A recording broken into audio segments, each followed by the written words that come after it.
switch to the virtual. Wait, please. Because there's a technical. No, but he talks like. Yes, It's not. Yolanta has the video. Good. Thank you. So welcome to this session, another session of 2 talks on the 25th anniversary of the CTBT. And the first talk is about the IMS radionuclide network, a unique machine not yet fully exploited.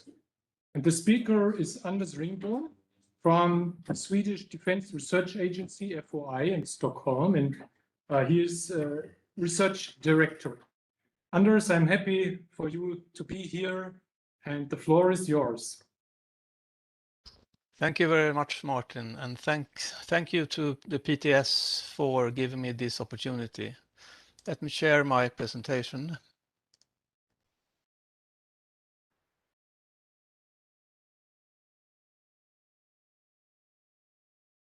I hope you can see it now. Yes. Very good. Full screen. Good. Perfect. Okay, so let me start by stating that the IMS radionuclide network is unique, as of course the entire IMS, but I think there are some special features with a radionuclide network that makes it worth mentioning. It's unique because it's the only global detection system for atmospheric radioactivity, and it's also unique because raw data as well as analyzed data is globally distributed. Another point is that the sensors used in the network have a higher time resolution than is used in other networks. For instance, if you look at the surveillance networks for emergency preparedness purposes in various countries, they normally have time resolution of maybe several days. Here we have 24 hours or less. Many of the particular stations are automatic, makes it also unique. And one more important point is that it contains a network of noble gas stations, which are, of course, all automatic. However, the system, well, as I said, is unique, but it was then that means also that it has never been designed before, a similar system. And this was designed 30 years ago, and we have learned quite a lot since then. We have learned that releases from underground tests are maybe smaller than anticipated 30 years ago when the network was designed. We have learned that the knowledge of the global background was limited. Well, the global background at the time was limited, in particular for xenon, and this also has consequences for how we should maybe develop the network in the future. Another point that I like to specifically bring up is that the design, I don't think, take into account the entire verification process. It was very much focused on detection capability, which is of course very important. But we also, in the verification process, perform location and characterization of what we detect. And I will come back to this later. Another point is that the number of stations was not purely selected on a scientific basis. Of course, it was based on science, but also negotiations between the countries was also affecting the placement and the number of stations as well. So I will go about this subject the following way. I will first talk about the verification mission. And why do I do that? Well, it's because I think it's important before discussing technology to discuss the mission itself and the task involved. Then I will discuss the radionuclide signal a little bit. Then I will go on to the measurement systems, and then observations and experience the last 20 years, because this is a kind of an anniversary talk, so I think that's also appropriate. And then I will go on to future development. And I would like to address a special thanks to Kurt Anger, Health Canada, Harry Miley, PNNL, Johan Kastlander at FOI, and Hakim Gedou at the PTS for providing material to this presentation. But the fault is totally mine, and all views expressed are my own in this presentation. So let's start with the verification mission. Well, it's obviously to detect nuclear explosions, but doing that, we do a detection, a location, and a categorization. And this is also true for all 4 IMS technologies. I would like to add also here that the analysis should be consistent and coherent. And what do I mean by that? Well, in this context, for me, it means that what we should do is to try to prove with enough confidence that the nuclear test has occurred, applying a set of predefined criteria. I mean, for instance, is the time a coincidence with a seismic event time, which we get from the radionuclides? Is the source term compatible with what we expect, and other criteria like that, that we like to check? All of these should be fulfilled if we are going to say, yes, there was a nuclear explosion. We should not do the second, like I described in the second point here, find a nuclear explosion scenario that can explain the observations. If you do that, you have a high risk to miss other explanations to the data. And I think that's very important. So look into a little bit more detail on the verification process. This is a way to display that I do sometimes. You have, if you look from the left, you have a network response, a number of detections, but also non-detections can be in a set of, from a set of stations in the network. Then you look at the detections, you do maybe a statistical analysis comparing with the normal background. Is this unusually high activity concentration, for instance, and so on. You do a location using atmospheric transport modeling, looking at the release times, maybe a release profile as well, and the released activity. And you do a categorization, and by that you can, for instance, do a nuclear analysis looking at the isotopic ratios, compare it with nuclear models that you have maybe calculated from nuclear data. And you do hypothesis testing on that. And then you also add in other information like the seismic location, if you have that, and event time and so on. And then you can hopefully provide to the decision makers, was it a nuclear explosion? Or yes, no, or maybe it was a don't know. Then you have to say that too. This picture is, I'm trying to show something very complicated in a very simple picture. The point here is that what we have is a number of an observable space, which might be 10, 11, 12 observables, several activity concentrations, source strengths, and location and time. And this gives you kind of a volume in this multidimensional space, one for the background of all the sources you have, involving also uncertainties in the location and also in the measurements. But then you have a signal. And when you improve the verification system, you want to shrink the volume of the background and also of the signal and separate them out as much as you can. So let's go on to the signal. What is relevant for CTBT? Well, we look, of course, at radionuclides formed in nuclear explosion in high enough quantities.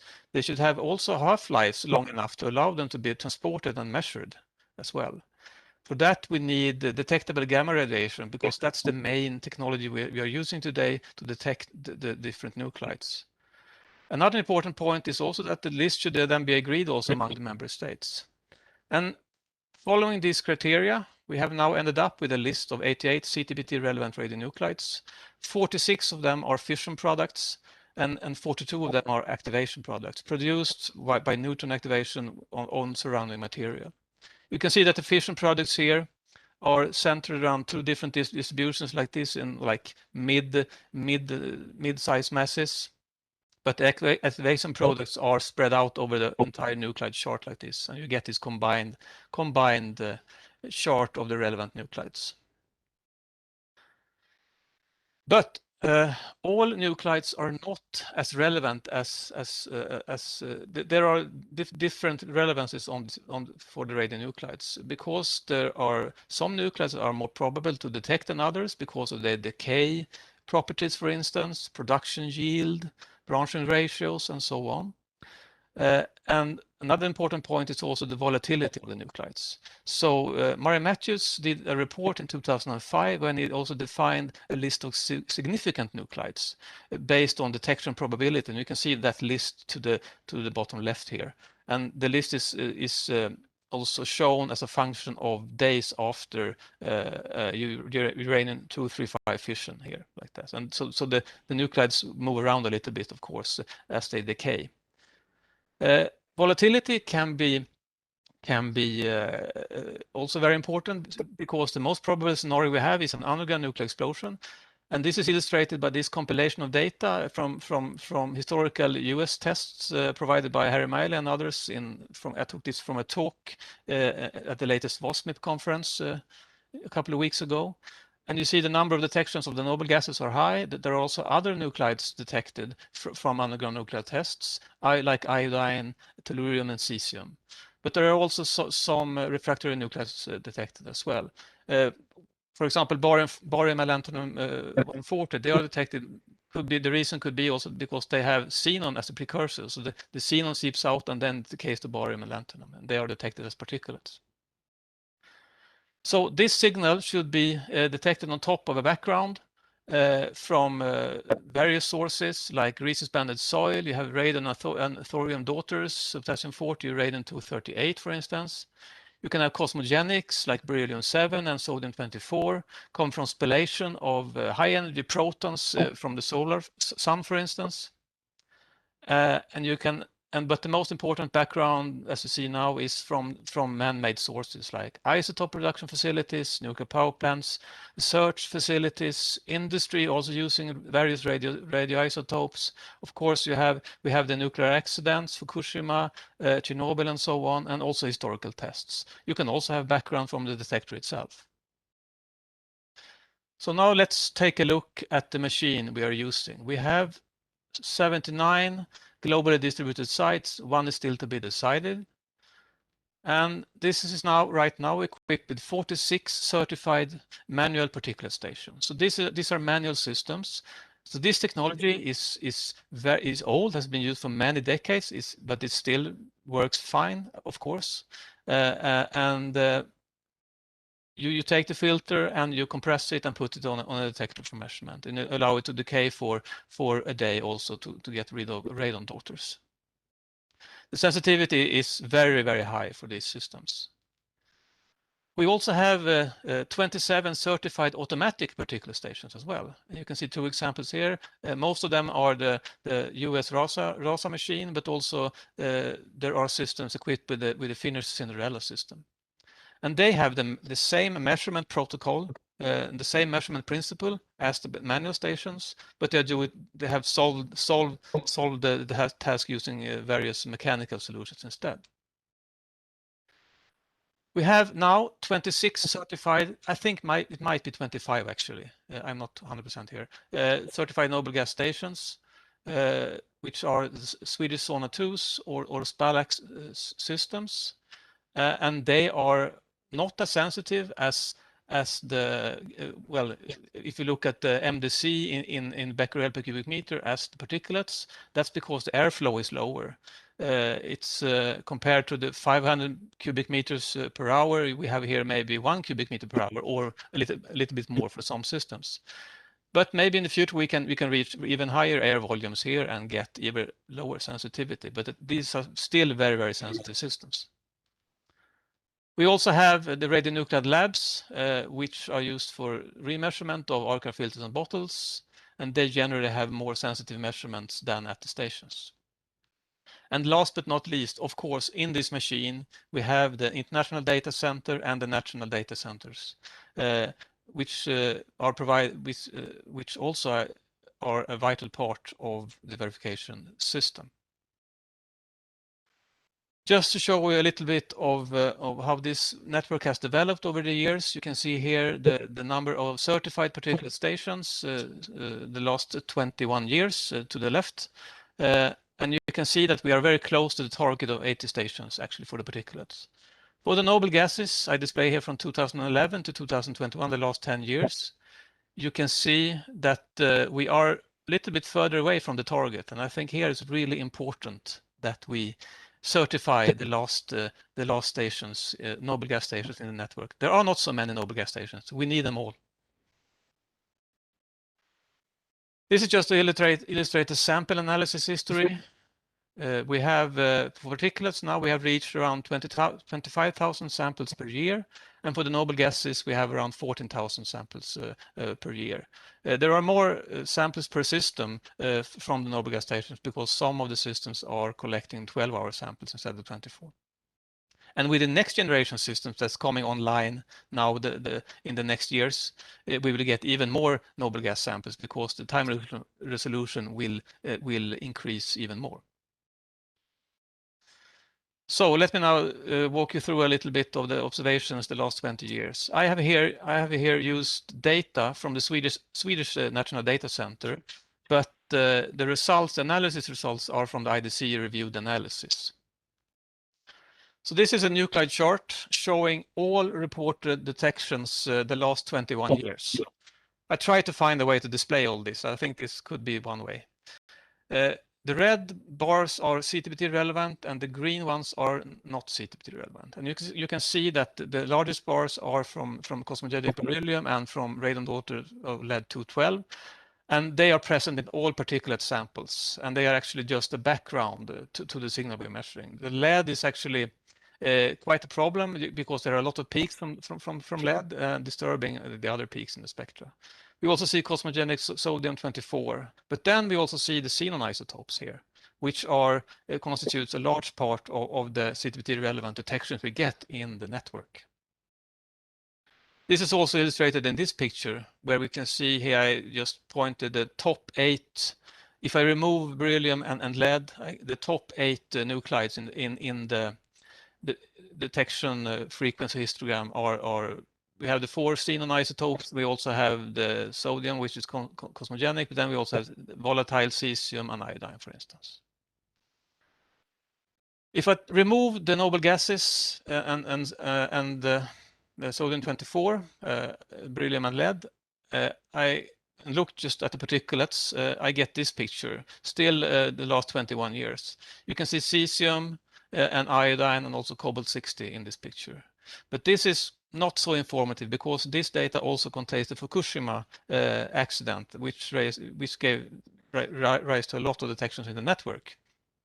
So I divide this into 3 different time periods, pre-Fukushima, Fukushima, and post-Fukushima. And this is before Fukushima, 2000, 2010, and you can see we still have cesium on top, and also some other nuclides. I won't go into the sources for all of these because I don't know all the sources, but you can expect it to be from, for instance, isotope production and other things. And cesium will come from, for instance, the Chernobyl accident and past nuclear tests and so on. Then we go to the Fukushima years, 2011-12. I name here the Fukushima time period, and you see here that now the nuclide chart is dominated by the fission products from Fukushima, obviously. And then the last 10 or 8 years or something, you see that we are starting to get back the same picture as before, but still we have an afterglow from Fukushima in the network. Especially you can see that from the cesium 134, which come from that typical reactor release. We also see that we have some additional green non-relevant nuclides popping up at higher masses, but they're actually not a problem because they are not relevant in that aspect. Moving to the space dimension instead, you see here the same data for pre-Fukushima for each station. And the station with the largest detections in that period was the Kuwait station with a lot of cesium detections. But it's kind of evenly spread out over the globe. This is not the case when Fukushima happened. You see here that we have a lot of more detections in the northern hemisphere, and that is because the air masses will not easily move to the southern hemisphere. So you get this picture instead. And then we're getting back to the pre-Fukushima picture slowly again, but you can still see that we have this afterglow I talked about before.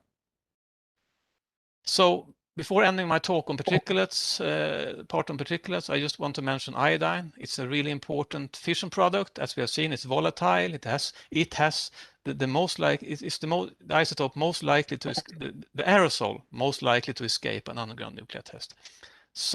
But it has also a high background in the network. And many of these sources are still unknown. We know quite a few sources, but there are also unknown sources here. And that's important to try to pinpoint. And also here I show a picture from Harry Miley from the same WASMI presentation as I showed before, showing that there's also this is the frequency plot of the concentrations. And you can see that there are quite a few also high concentrations measured.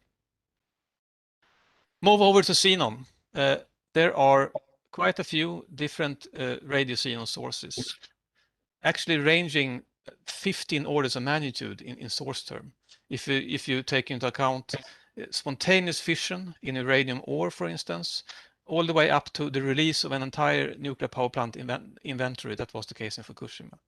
The most important background source is the isotope production facilities, which releases just a handful of them releases 95% of the activity that we get in the atmosphere routinely.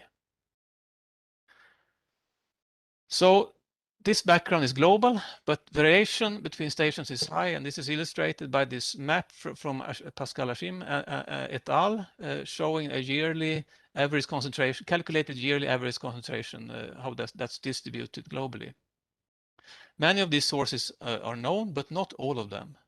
And the isotopic ratios can be close to the nuclear weapon ratio sometimes. And this means that the background can mix with a true signal and disturb the ratios. We have seen also pure observations of xenon 135 and 131M, which we also still don't know the sources for.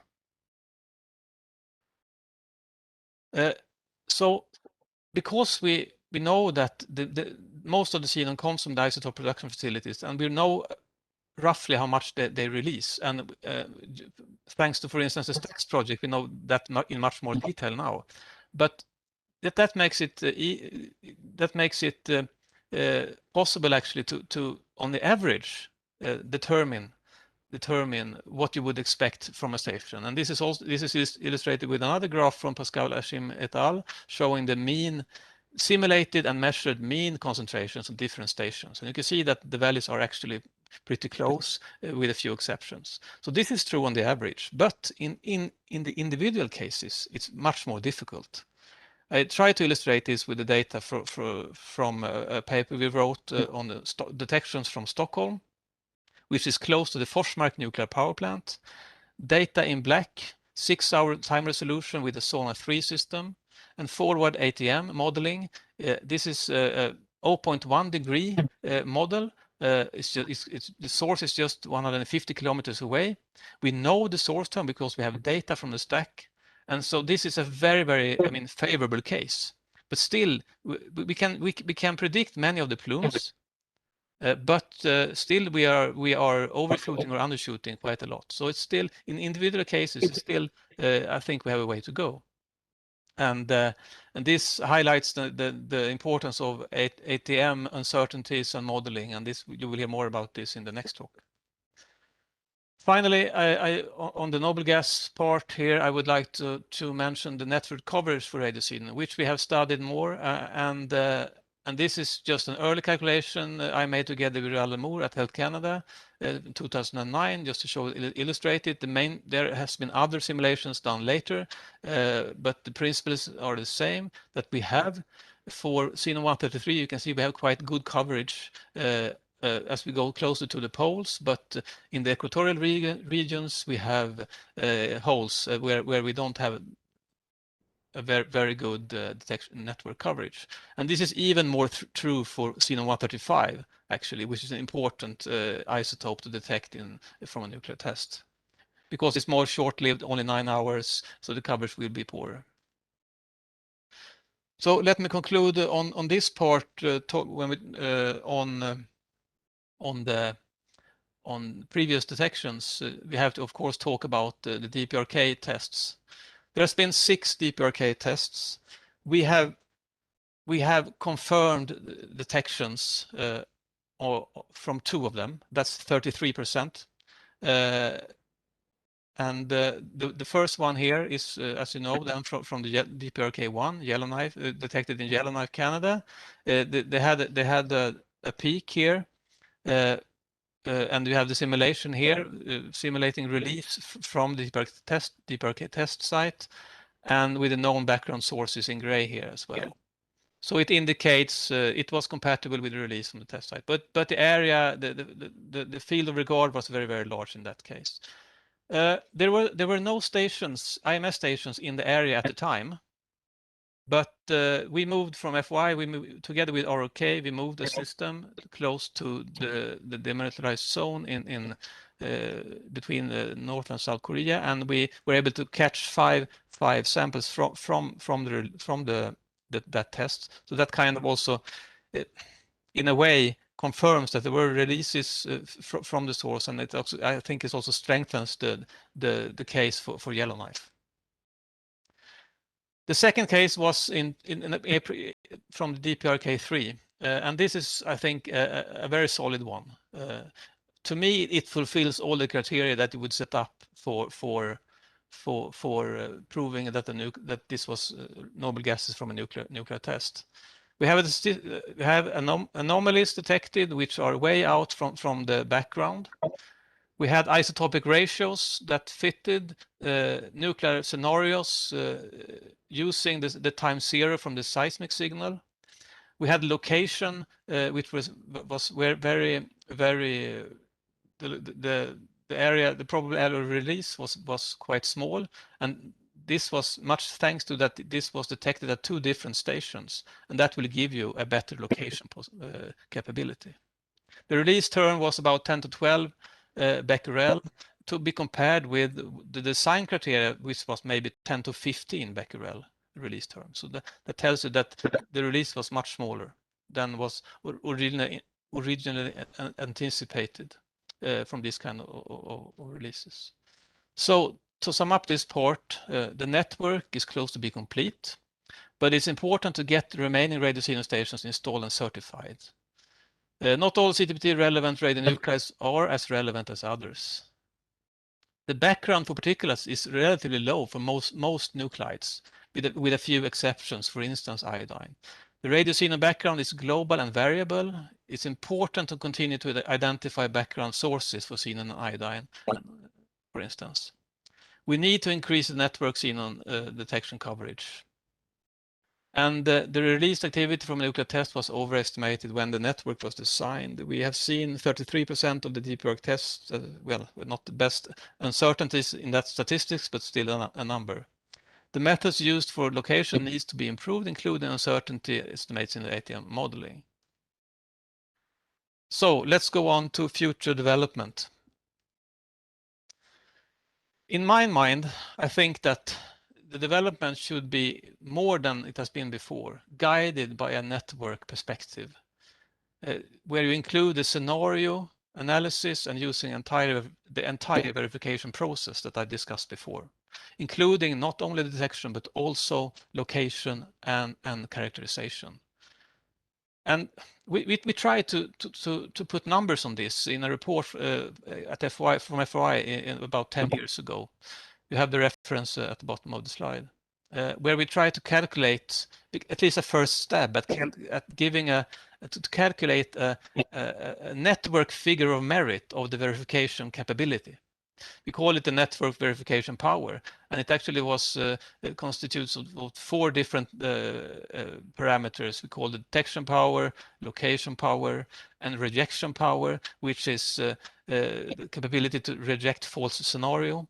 And we had also the timing, the capability to estimate the time of the explosion. And when doing this kind of analysis, you come up with conclusions that sometimes maybe it's not so intuitive. And one example is the one I write here, that the same IMS xenon detection power for a 1 kiloton explosion is reached using 40 systems of, for instance, the type we have today, or 80 systems with 30 times lower sensitivity if you distribute it globally. So that at least for me, it makes me start thinking about maybe there are other ways to approach this, not just to focus on one single measurement systems that are big, maybe expensive, but really sensitive. Maybe it's better to use less sensitive systems, but more of them, And in the end, you will get actually a better total network verification power. So I won't go into all these numbers, but I just want to discuss detection power a little bit more. So this quite messy slide, sorry for that, but it shows from the report 10 years ago, it shows the detection power, that is fraction, the number of test explosions detected in our simulations. And the different colors are 3, 2, and 1 sample detecting them. And the scale here, or the X scale, is higher release or higher sensitivity going to the left. So this is where we are today if you have a 12-hour collection time and the sensitivity for a 1 kiloton explosion. And this was kind of design criteria, and you can see we are actually up on the threshold here, so we are quite close to the maximum detection power for that case. Going to 80 stations, you see that we are increasing the detection power because we have more stations, of course. And going to better time, collection time, 6 hours, that the next generation systems will do. We will get more samples, a larger fraction of detections detected with more samples. These calculations were, I'm happy to say that they were confirmed by calculations from PNNL, also from the talk a few weeks ago by Harry. And you can see here in a kind of different scale, this is the released amount in becquerel. So and here I note the 10 to 12 becquerel, which was the release observed on DPRK3, for instance. You can see in this case we have only a detection probability in this case of maybe 10% or something like that. So that might explain partly why we saw only 30% of the DPRK tests. So I mentioned shorter collection time. It's important not only to increase the number of samples we get, it's also important to get more information on the plume shape. And I try to illustrate this with the upper picture here, showing 3 different plumes collected on a system, the different plume shape, but they actually result in the same measured activity concentration. So the information is lost in this process. So of course, if you have a shorter collection time, you will get more information on this, and that can be important for calculating the source terms, the location, atmospheric transport modeling, and all of that. It's also well illustrated by paper by Le Petit and others, showing a simulated scenario where we had a true release here, plume shape like this, and how it would look with different collection times. And of course, we lose information if we have long collection times. So this is something that will be realized in the next generation of novel gas systems, the SONA 3, the Spallex NG, and the SIN International, which are coming up, and I'm happy to see there are several presentations on these systems at this conference. I'm also very proud and happy to say that we have now installed the first next generation system in IMS in Stockholm. And you can see a picture, I took this picture just a few days ago. And I hope, and it will hopefully come online, at least start to send data in just a couple of days, actually. This is just to illustrate the benefits again with the next generation systems. There are other presentations showing kind of similar things for other systems at this conference.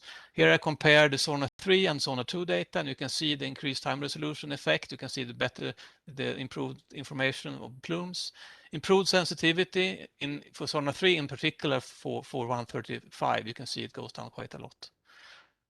And more samples. SONA 2 in green, SONA 3 in blue.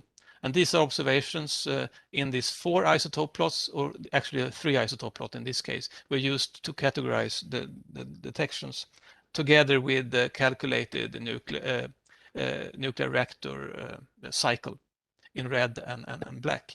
And you can see here that And this is observed, these data are collected during the same time periods for both the Sona 2 and 3 systems. And you can see that we have a lot more data for the Sona 3. And actually in the 4 isotope plot, we have no green data. We only have blue data for Sona 3. On the particulate side, we are moving in the same, there are trends in the same direction towards shorter sampling intervals, higher airflow. And I illustrate this by a paper from PNNL when they are discussing how to go with the next generation particulate samplers. You can achieve, for instance, higher airflow by doing electrostatic precipitation. You can also have a better sensitivity going to dual gamma and or gamma-gamma coincidence detector systems. And maybe also add more detectors, allowing for more decay. You can also improve the measurement geometry, and then you get higher efficiency, the collection, the detection efficiency doing that.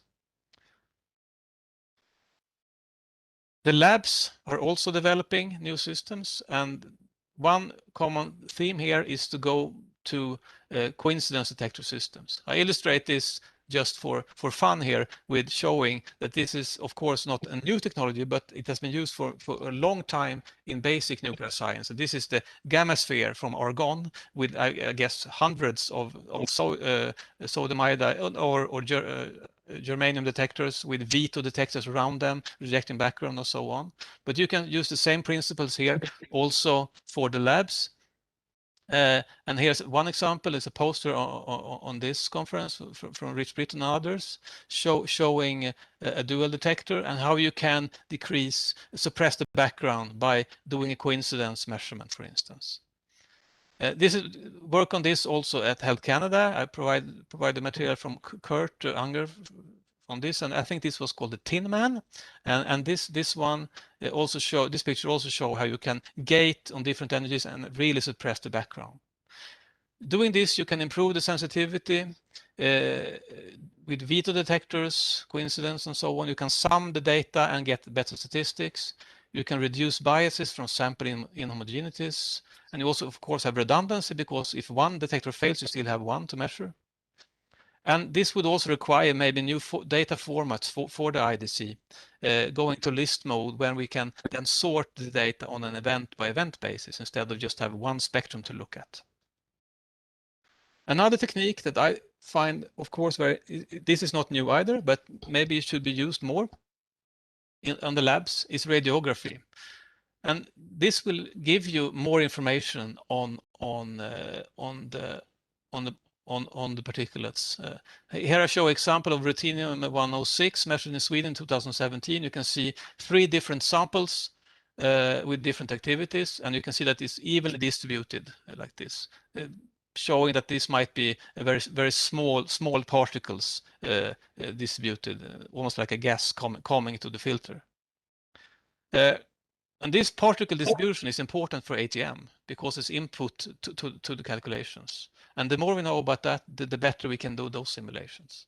You can see the difference looking at the corresponding pictures on the IMF station Takasaki after Fukushima. You can see that we here have a much more fragmented picture. And it's also important input how to interpret the measured activity concentration. And thank you to Kurt Unger for providing these pictures.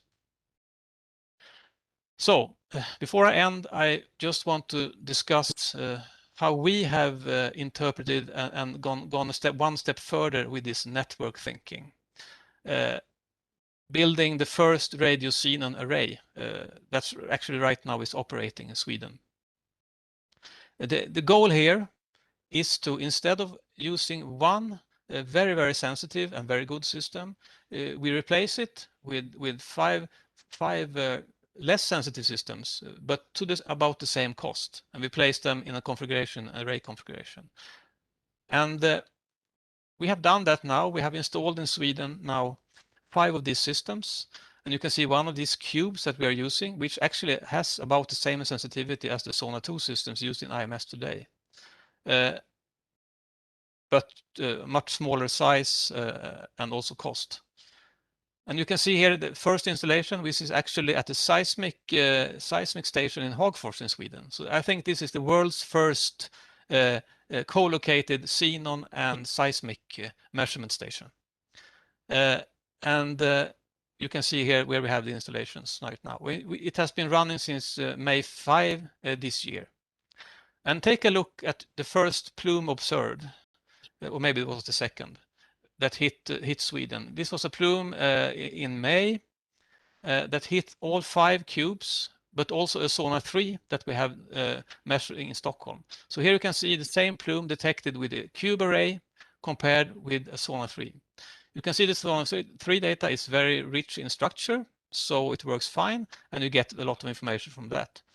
And you can see the response from the cube array looking like this, which also has quite a lot of information. And of course, the most important thing is that it's detected at different positions, giving you different shapes here. And this is, of course, an advantage when you do your location. So to the right here, you can see the Bayesian location analysis performed on the same plume, but using the cube array or using the Sona 3. And in this case, this is more for an illustration. We assume here a continuous source, and we use all the data. We use 19 cube samples and 11 Sona 3 samples, and you get the result here like this. So you get a smaller probability distribution using the cube array in this case. This will of course vary on case by case basis. But it looks, I think, very promising. So let me end with just some thoughts for the future. I think that the development of equipment should take the entire verification process into account. The next generation of gas systems will improve the categorization, detection, and source term estimation. Aerosol detection, including labs, is very sensitive techniques today, but there is still potential for improvement, and a lot of good work is going on in this area, I think. I think that upgrading the IMS stations with an array technology would be a major step. Work can still be done on, I haven't talked so much about this, but there is also work that still can be done on nuclear data and source term modeling. For instance, in the analysis of the DPRK3 event, when we use different nuclear data libraries, we got a factor of 2 difference on the xenon 131M and 133 ratio. So that, I think, needs to be investigated even more. Also, more work should be done on network analysis, looking at coincidence detection pattern, for instance, machine learning and other techniques as well. So thank you very much. Thank you very much, Anders. There's no applause here. Okay, that's the nature of this virtual meetings. So we have already a couple of questions, and let's try to be quick and short and cover many questions. So the first are related to your statement that if there's 30 times less sensitivity and more systems installed that could achieve the same effect, the network coverage. But the question is, are stations with 30 times less sensitivity much less expensive to manufacture? And the second related question is, if there are few stations with 30% worse sensitivity, won't you lose some small events and also lose isotopic ratio power? Yes, of course, yes. It's not, that example was more of a, to illustrate the principle of the way a network thinking network approach, what results you can gain. I think there are, of course, many different scenarios that should be studied before one should do a thing like that to replace everything with many less sensitive stations. But it's an idea, and I think it's really worth thinking. I think the best would be a combination of really sensitive measurement systems like the next generation OBGAS systems, for instance, and additional or as a part of an array with less sensitive systems, because there are things that you can achieve using more systems that you just cannot achieve by one measurement system because of the atmospheric transport properties, and the stations will simply not be hit by. You can have an infinitely sensitive system at one place and still miss it. But there, of course, the issue is more complicated than just replacing everything. Yeah, right. Thank you. Another question addresses this network performance metric that you suggest with 4 components. And you give a simple formula, adding them up, the metrics, and dividing by 4, so each get equal weight.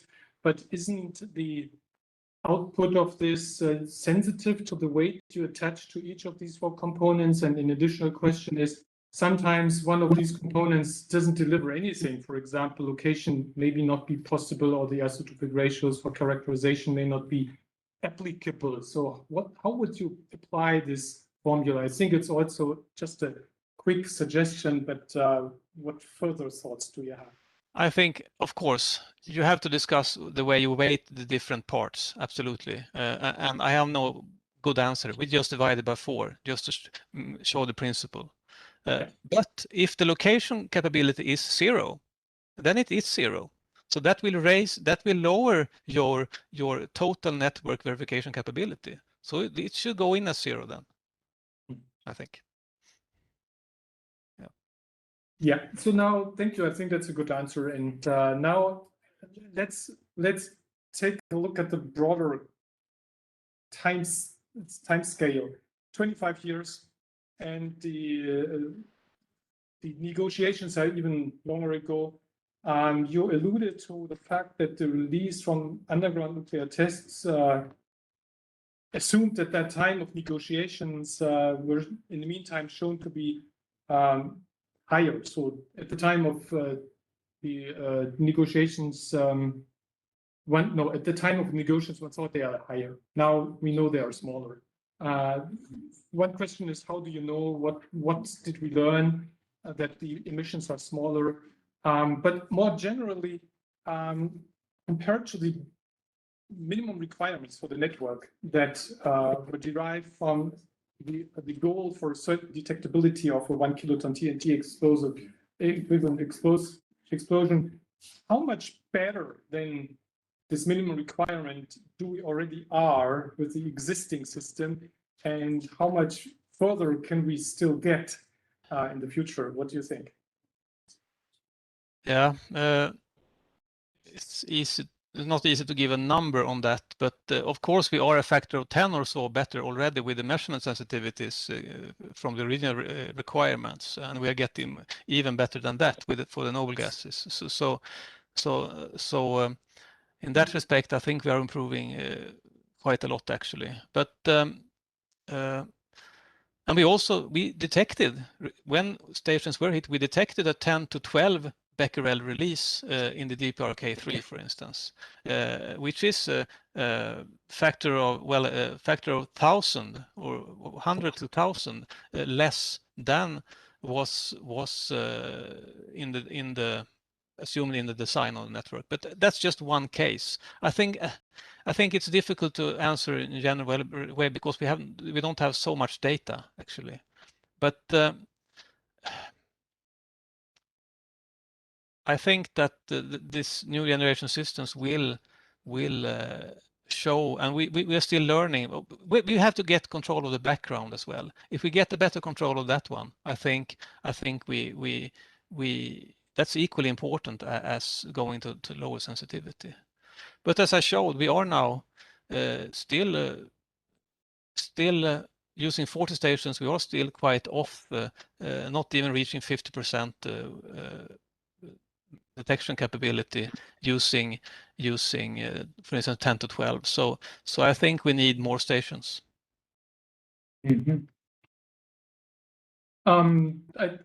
Thank you. I now ask a completely different question from the audience, and this goes back to information you gave at the beginning of your presentation on relevant particulate nuclides.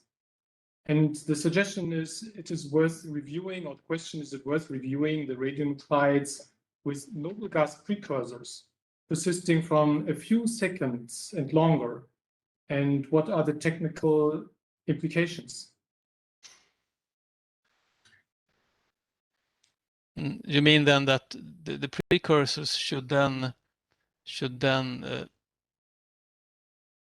so the noble gas, so we should add noble gas I think it's isotopes to the about relevant list. Was that the question? It's about particulates. Yes. Which have noble gas precursors. Yeah. So Yeah. if there's a prompt venting, the noble gases Yeah. would be released and decay to particulates Yeah. within the atmosphere. Mm. I think I have to think a little bit more about that before answering. Very But specific question. yeah, but also if the decay times are, if they are very short-lived, I can't see that they will anyway be detected in the network. Think about this a little bit. Mm-hmm.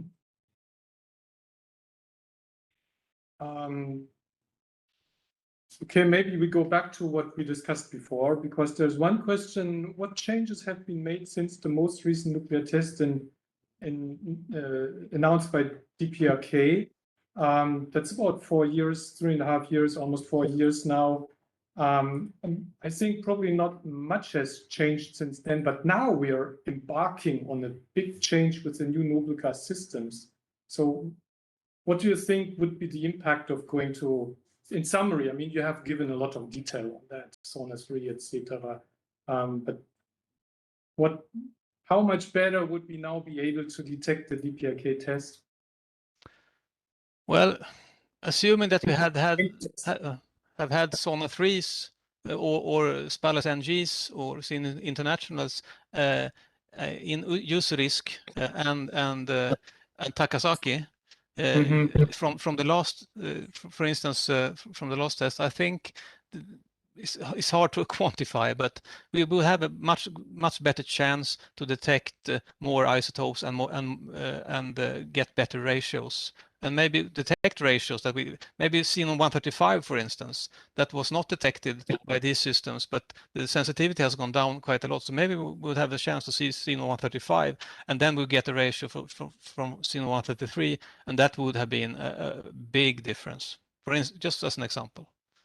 So one could do such a study, actually. I also think one should do studies on the new analysis techniques we have today on the old tests and doing new ATM maybe, simulating the sources again, and see if we can come up with some new information. That could also be interesting. Are you referring to historic tests? Yes. Yeah. Good idea. There is a quick question that came just after you discussed the particulates coming from noble gas precursors, and this is about 140, mass chain 140, so xenon 140 to barium 130. So that the person asking here says that this blurs the difference between gas and particulates. Maybe you can comment on that. Yes, it certainly does. I mean, you can have a short-lived noble gas that seeps out, and then it becomes a particulate. And we all know the case in 2010 where we saw barium lanthanum. We don't, in my mind, we don't know what happened. We have not data enough to say it was a test. Absolutely not, because many reasons. But we don't really know what it was, and it certainly blurs that limit a little bit. But yeah, I don't know more to say. But it's important to understand how these nuclides are formed and how they are released, and we have to do a good modeling, and we can improve a lot on that too. How they can come out from the cavity, and what kind of nucleus we can get, and ratios and so on. Anders, thank you very much. We meet a perfect match here because there is no more interesting question, and the time is over. So thank you very much for a fantastic overview and presentation with so much technical detail and your fantastic knowledge that you presented here. And also thanks to the audience for very good questions. Thanks to Jolanta supporting here the selection of the questions and making them available so that I can ask them to you. And thanks to all the technical support here in the room. That was a great session, and we turn to the next session in a few minutes. Thank you. Thank you very much.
So welcome to the next invited talk on 25th anniversary of the CTBT. This one is on atmospheric transport modeling and advancements in atmospheric transport modeling at the CTBTO PTS during the past 2 decades and plans for the future. Our speaker is Jolanta Kuzmierczak-Michalek, and she is the atmospheric sciences officer in the International Data Center, and she went back to all predecessors of the 2 atmospheric sciences officer positions that ever were working at the IDC and invited them to be co-authors of this overview. Jolanta, thank you very much, and the floor is to you, but it will be a pre-recorded video. Jolanta is sitting here to answer the live questions, and I encourage you to put in questions into the chat. Okay. Thank you. Good morning, good afternoon, and good evening. My name is Jolanta Kuzmierczak-Michalek, and on behalf of my co-authors, I would like to give you a brief overview of all advancements in atmospheric transport modeling at CTBTO during the past 25 years and reveal our plans for the future. During my presentation, I will address the ATM system, the ATM tools, and also will present enhancement of the ATM system. CTBT monitoring for nuclear explosions is based on detection of waveform signals and the related event localization, and on detection of traces of treaty-relevant radioisotopes in the atmosphere. However, 25 years ago, it was a challenge to obtain a clear link between a seismic event and a series of radionuclide detections. This was changed when the proper atmospheric transport modeling ATM system with special post-processing routines was implemented and the relevant expertise built up. The additional challenge related to source localization is that both remote and nearby sources may contribute to an elevated level of radionuclide detected at the IMS station. This animation illustrates the arrival of two plumes at the IMS station in Takasaki, which originate from two different sources. The orange plume represents the remote source and the red one the nearby source. In the framework of the cooperation agreement that entered into force in July 2003, World Meteorological Organization supports CTBTO by coordinating the ATM computations performed on request in the framework of the joint CTBTO WMO Level 5 support system. Each detection identified by the IMS particulate network as level 5 gives rise to a request for support issued to the regional specialized meteorological centers. In response, the RSMCs produce and upload their own simulations. In our ATM system, we distinguish four major elements. The first one is acquisition. So we retrieve meteorological data from two meteorological data providers. One is the US National Centers for Environmental Prediction and Subdata, and the other one is the European Center for Medium Range Weather Forecast, ECMWF data. In the next step, we do modeling. The ATM operational system is based on a Lagrangian particle dispersion model FlexPart. The current version that we are using is 9.3. The next two elements is post-processing and visualization. So based on the source receptor sensitivity fields, which are the output of the ATM modeling, we can produce several other products, and they are accessible via WebGrape software. Operationally, the ATM system is used in a backward mode to identify the origin of associated air masses. This animation is an example of the backward simulation for one of the IMS stations. We can follow air masses backward in time to see where they were prior to the arrival to the station. In case of a single detection, the field of regard FOR concept is used. This slide shows an example of FOR images which are attached to every IDC analysis report on a radionuclide sample called a reviewed radionuclide report. Those static FOR images, as well as their animated version, help to denote the possible source region for material detected within one single sample. Backward simulation is the method of choice if a source is unknown. In special cases, when a source location is known, for example, as a result of seismic event localization, we do a forward modeling. The ATM in a forward mode is used to predict which of the IMS radionuclide stations are likely to be affected by a potential radioactive release.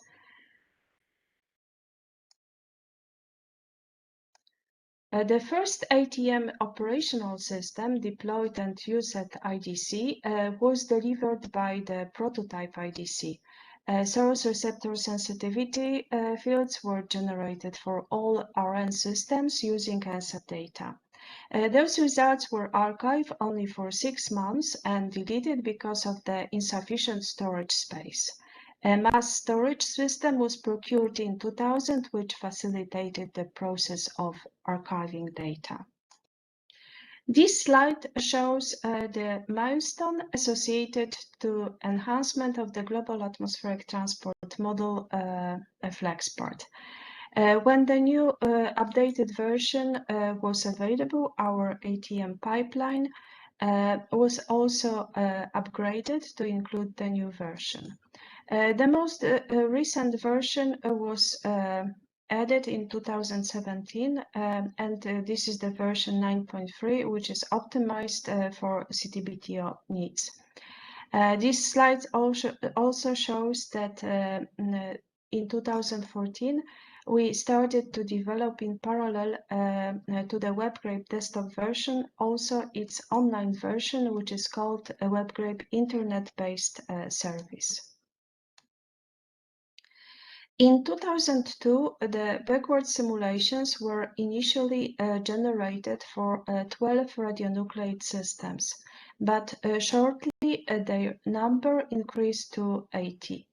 In 2007, the number of daily backward simulations increased twice because they were generated in 2 copies, one with ECMWF meteorological data and one with NCEP data. In 2009, we added the separate simulations also for noble gas systems, only with ECMWF data.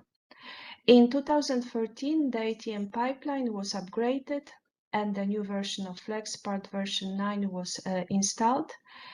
From that moment, the SRS files are produced for all particulate and noble gas systems with 2 different meteorological input data. It means ECMWF and NCEP.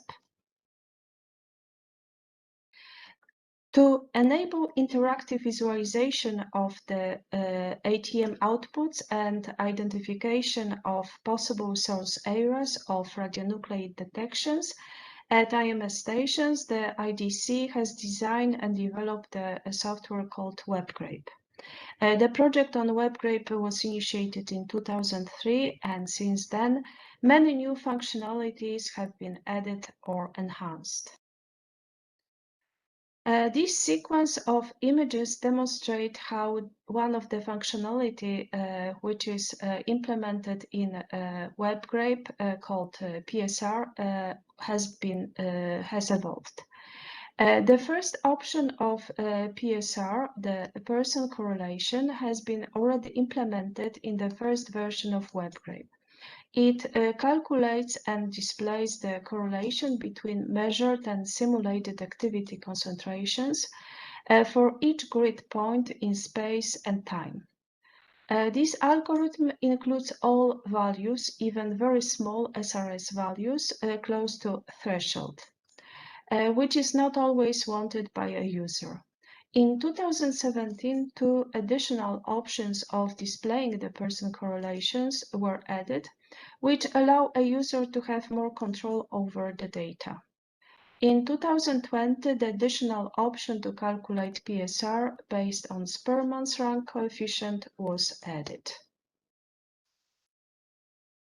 In case of anomalous detection registered by IMS particulate network classified as level 5, CTBTO sends a request for support to RSMCs. In response, they produce and upload their own backward simulations. MMFOR, it means multiple model FOR, a functionality in WebGrape is used to display and intercompare the results. It should be noted that CTBTO output compare well with results from those RSMCs. The image on the left shows the example of MMFOR for the station in Canada related to Fukushima event. The image shows the overlapping results for 9 centers. It means 7 models from WMO RSMCs and 2 from CTBTO. The yellow color represents the area in space and time where all models were in agreement. PSR, it means multiple model PSRs, is the functionality in WebGrape which allows to display the averaged PSR generated by multiple models for the same radionuclide. This functionality was already implemented in the first version of WebGrape. In 2015, a multi-PSR functionality was added. It is the enhanced version of PSR. It allows for combining PSRs generated for multiple radionuclides and models. Another important functionality in WebGrape is the data fusion. It allows to calculate the overlap of the loaded ATM products, like, for example, FOR or PSR, and seismic waveform error ellipses in space and time. At this point, I want to mention that WebGrape has also other useful functionalities, which I will not present because of time limit. In 2014, a project to develop an online version of WebGrape desktop software was initiated. WebGrape Internet-based Service, or shortly WebGrape IBS, provides authorized users the capability for post-processing, visualization, and interactively analyze the products of the ATM pipeline through a web application without the need to install commercial software on a local computer. It is integrated in the secure web portal and available to all authorized users via their single sign-on credentials. Systematically, the functionalities existing in WebGrape Desktop will be implemented also in WebGrape IBS. The effectiveness of the ATM system was demonstrated by providing ATM support during events of special interest, like the Fukushima accident in March 2011 and the nuclear tests announced by the DPRK. The lessons learned triggered enhancements. The first DPRK test was announced on 9 October 2006. This animation shows atmospheric transport modeling, assuming release from the seismic event location on 9 October 2006. It's interesting to note that 2 weeks after the event, the radionuclide noble gas station at Yellowknife, Canada, registered a higher concentration of xenon-133. The ATM simulation in a backward mode demonstrate that this registration is consistent with a hypothesized release from the event in the DPRK. It's interesting to note that the ATM support in 2006 led to the extension of backward simulations from 6 to 14 days. Because with the operationally produced ATM backward simulations, it would not be possible to demonstrate this link because they were only for 6 days at that time. In the aftermath of the Fukushima incident, atmospheric transport modeling in a forward mode has been used to predict which of the IMS radionuclide stations are likely to be affected by a radioactive release and to estimate the time of a first detection for each of those. This animation is an example of such a simulation. They were produced until the end of this event. It should be noted that the Daiichi nuclear power plant in Fukushima released radioactivity that the IMS system on the northern hemisphere observed for about 3 months since 12 March 2011.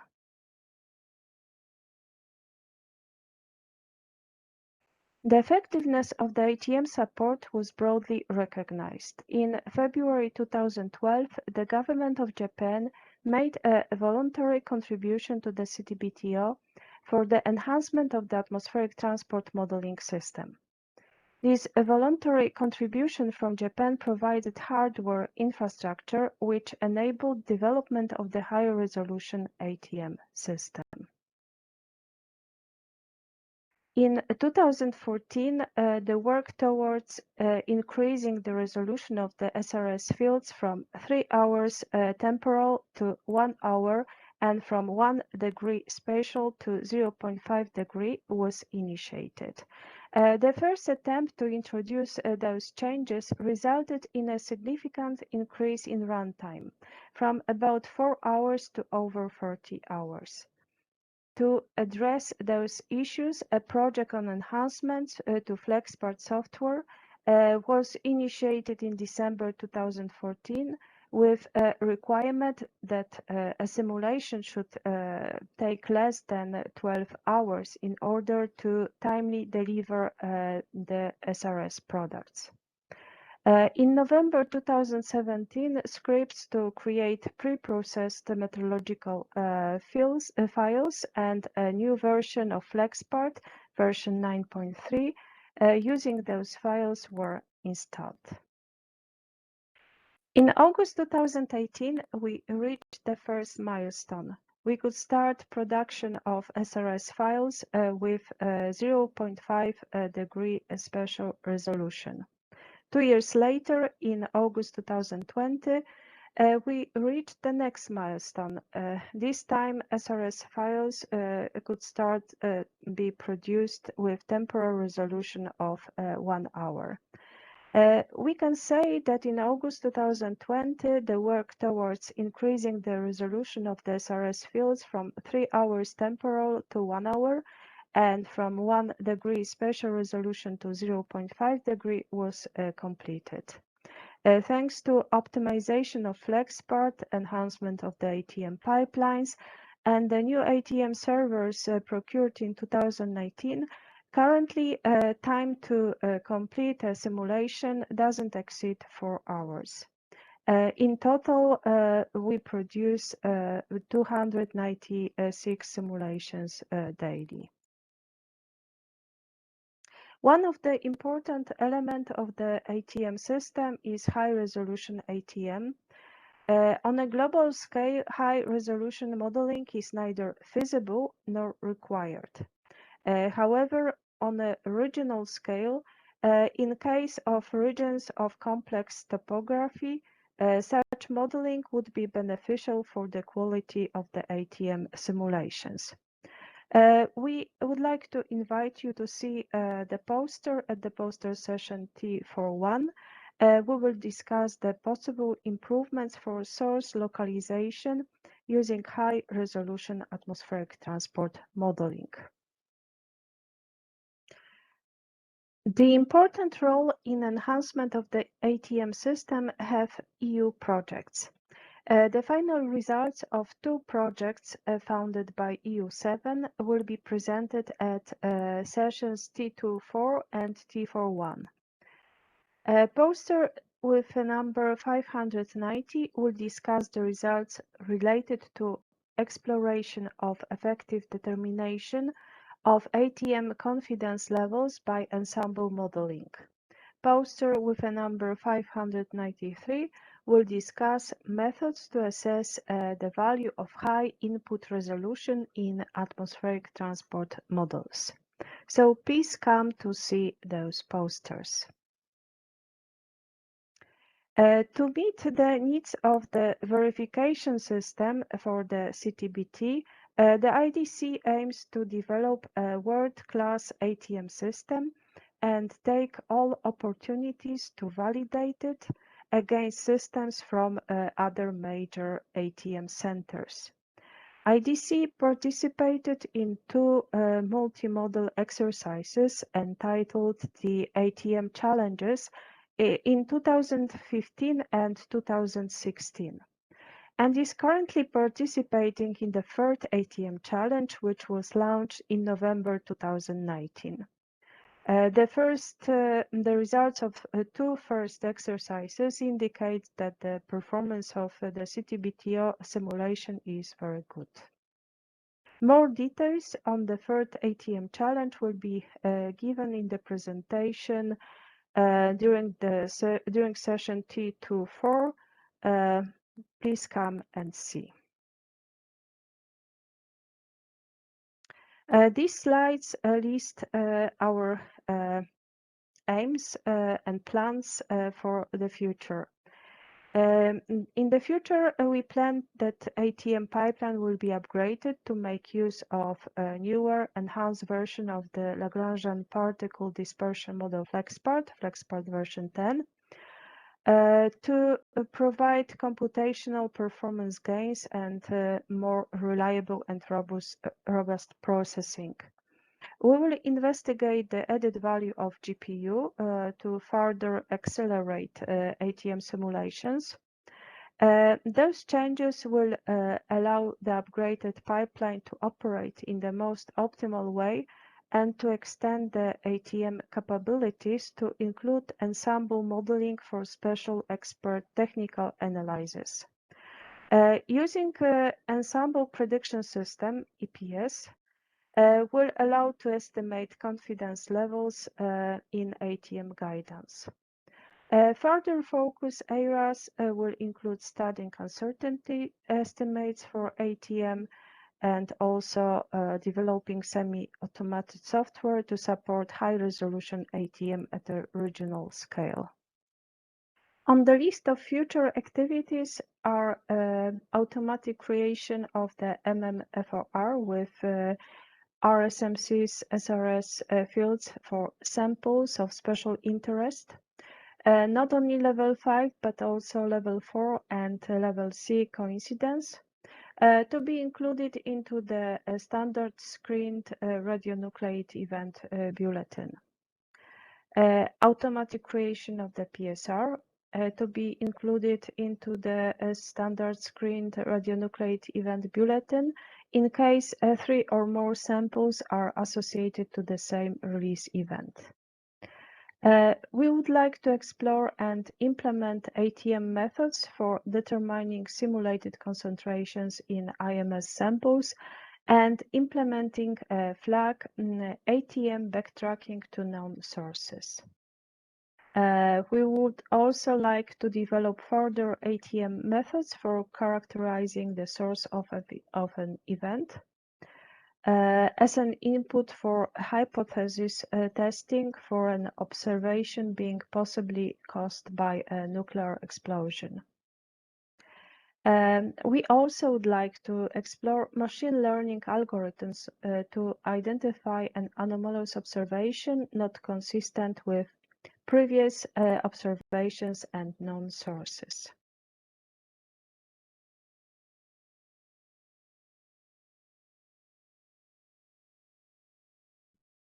Thank you very much, Danta. This was an impressive overview. Unfortunately, there is almost no time left. So I just want to ask you one question. What is your experience with DPRK test follow-up analysis?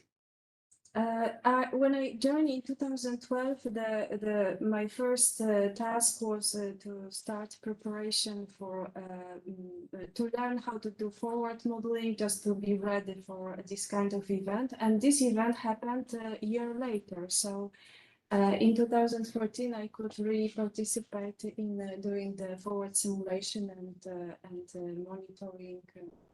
And analyzing the results, and it continued because the last DPRK participated in the monitoring as ATM officer was in 2017.